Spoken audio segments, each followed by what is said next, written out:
Hi guys, how do you find your own value within yourself? Well, it might not be that easy all the time, but for me it has all been about brainwashing myself to rewire my thinking.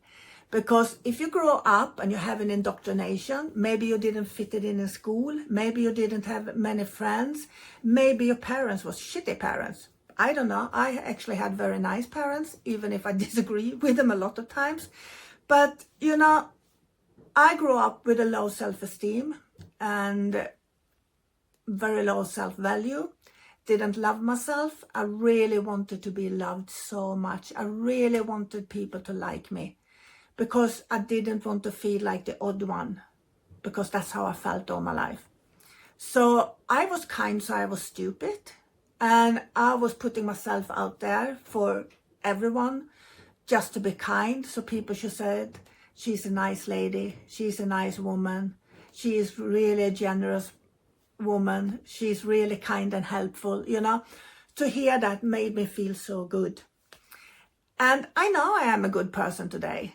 I never step on anybody's toes if I can help it. I would never do that. I will never backstab anybody if I can help it. I would try to see behind the person why they are like they are, and why is it giving me a feeling of maybe uncomfortability, irritation, or whatever, Why is it doing that? What is it that triggered me so much? And usually, I don't know. I just get annoyed. Now I'm talking about my partner, for example. Suddenly I go, oh, for God's sake, why are you doing it like that? And this might be things that I've been loving about him for all these 20 years we've been together plus. And suddenly I go annoyed. And I'm thinking, why, Mia? What is it within you that suddenly gets annoyed about something? I don't know. It just happened that quickly.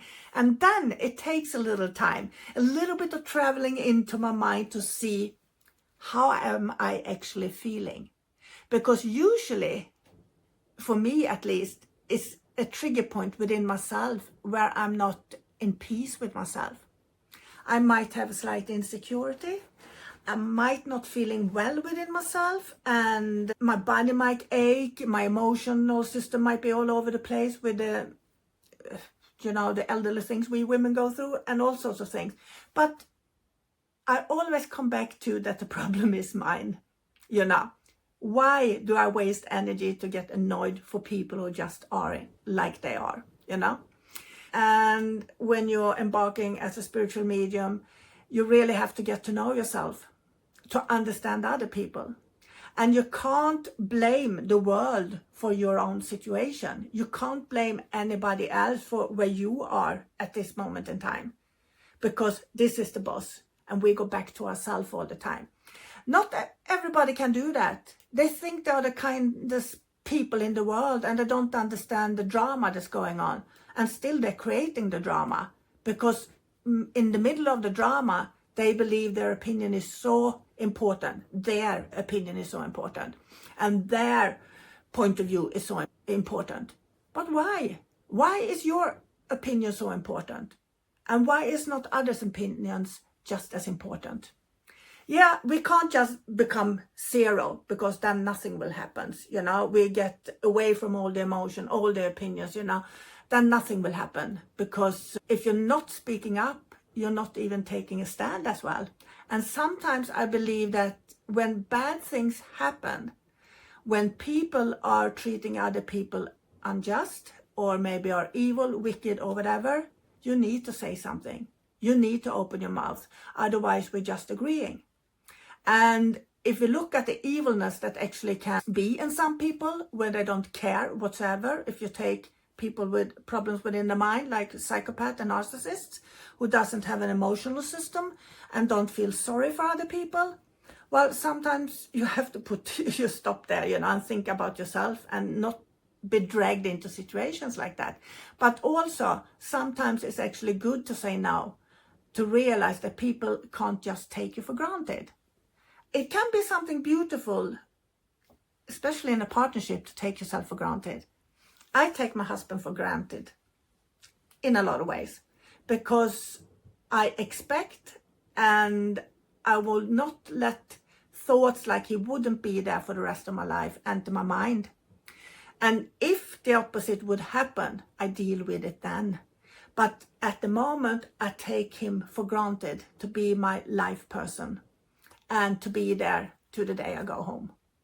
And I find that quite beautiful in a way. Yes, we all have to work on our relationship, but we also have to learn more than anything, I believe, to accept another as they are, and to accept someone as they are without trying to change them or trying to get them to do what you want them to do, so to speak. No, you're there to support each other.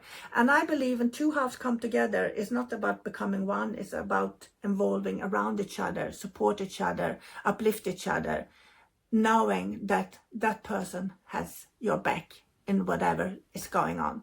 And it gives you a very good and a beautiful stability within your life, at least for me.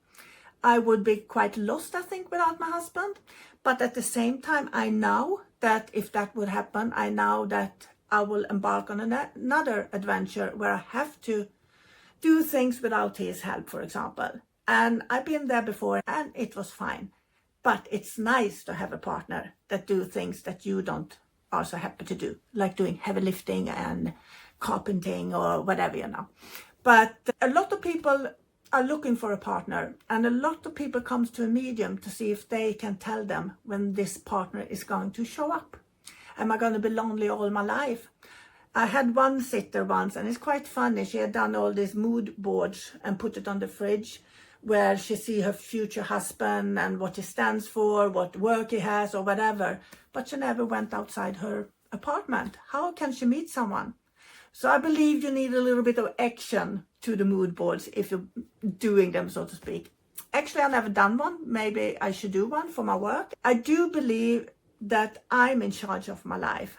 I'm in charge of my choices, my decisions, and I'm in charge how I want to feel. And if I feel sad or low, I know it, and I have a choice if I want to do something about it or if I just want to wallow in them feelings for a little while. But usually I get quite fed up with myself if I'm being low for too long. I also know with myself nowadays that my aches and my pains and my worries that I've had with my parents and everything, sometimes I'm very tired.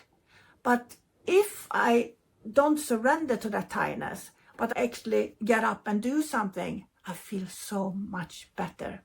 So I know that being out there, being creative, just go clean, for God's sake. That brings, always brings you up. Not really, but it has to be done, or at least you're getting out of the sofa. At least I do. But anyway, take care of yourself, and thank you for listening to me. Bye.